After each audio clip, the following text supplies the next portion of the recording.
j'ai dû travailler 7 jours sur 7 au Japon. En gros, pour la faire court, je suis rentré en France pour les vacances de Noël.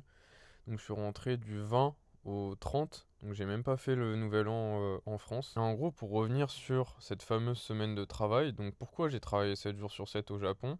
En gros, quand tu rentres dans une entreprise au Japon, tu as 10 jours de vacances que tu reçois au bout de 6 mois de travail dans cette même entreprise. Sauf que au Japon, il n'y a pas de congé maladie ou très peu. Genre moi dans mon entreprise, il y a 2 jours de congé maladie. Dans certaines entreprises, il y a zéro. Le problème, c'est que cette année, je suis déjà tombé malade et j'ai déjà utilisé tous ces jours-là. J'avais même déjà dû utiliser mes jours de congé payés.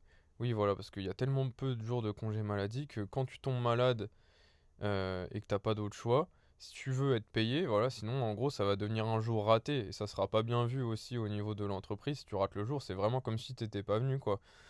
Donc du coup, t'es obligé d'utiliser tes jours de congé. Et ça, les gars, au Japon, enfin, ça me choque. Je trouve ça aberrant qu'il n'y ait pas un système, que les syndicats, que les gens se révoltent pas, quoi. Enfin, je trouve ça fou.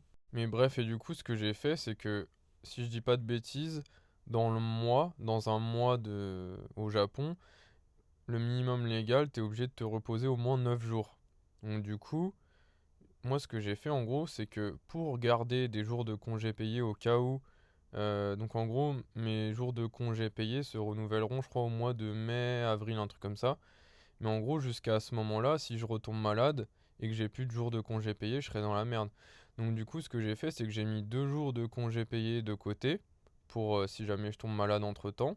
Et ce que j'ai fait, c'est que vu qu'on peut avoir 9 jours de repos par mois, j'ai collé 6 jours de repos avec 4 jours de congés payés, donc pour faire 10 jours. Du coup, ça me laissait seulement 3 jours jusqu'à temps que je parte, donc du 1er décembre jusqu'au 20 décembre au moment où je partais, ça me laissait que 3 jours de repos.